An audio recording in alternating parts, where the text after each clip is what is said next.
அதுக்கப்புறமா இது எல்லாமே ஒரு பக்கம் நடந்துகிட்டு இருக்கும்போது, இவரு வந்து இங்க தமிழ்நாட்டுல சீட்டு கேட்டாரு.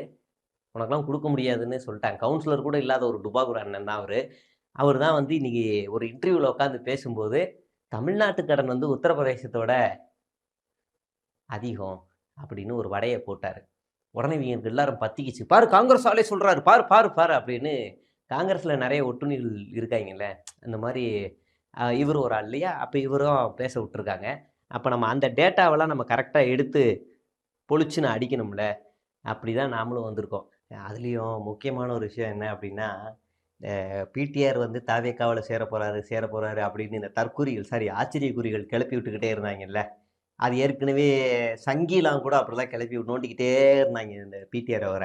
ஆனா ஒண்ணுமே அசைக்க முடியல. அது அப்படியே பெரிய விஷயமாவும் எடுபடல. இப்ப நம்ம தற்குறிகளும் நோண்டிக்கிட்டே இருந்தாய்ங்க. கடைசியில பிடிஆர் வரல, சிடிஆர் தான் வந்தாரு.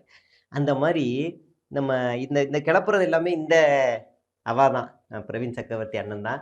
அதுலயும் குறிப்பா அந்த ஆச்சரியக்குறிகள் வந்து பிடிஆர் வரப்போறாருன்னோனே ஒரு வயித்தெரிச்சல் ஆயிருச்சு. வயித்தெரிச்சலோனே, "ஏங்க அவரெல்லாம் விட்டுருங்க. நான் வரேங்க. நான் வரேன்னு சொல்றேன். என்ன சேர்க்க மாட்றீங்க. நான் வரேங்க. நான் வந்து சுறாவுக்கே 100 நாள் போஸ்ட் ஓட்டுனேங்க." அப்படி இப்படின்னு கெஞ்ச ஆரம்பிச்சிருக்காரு. அது மட்டும் இல்லாம, நெறைய வேலை உள்ளடி வேலையெல்லாம் நெறைய பார்த்துக்கிட்டே இருந்திருக்காரு. காங்கிரஸுக்கு எதிராவே அப்படிலாம் பண்ணிக்கிட்டே இருந்தாரு.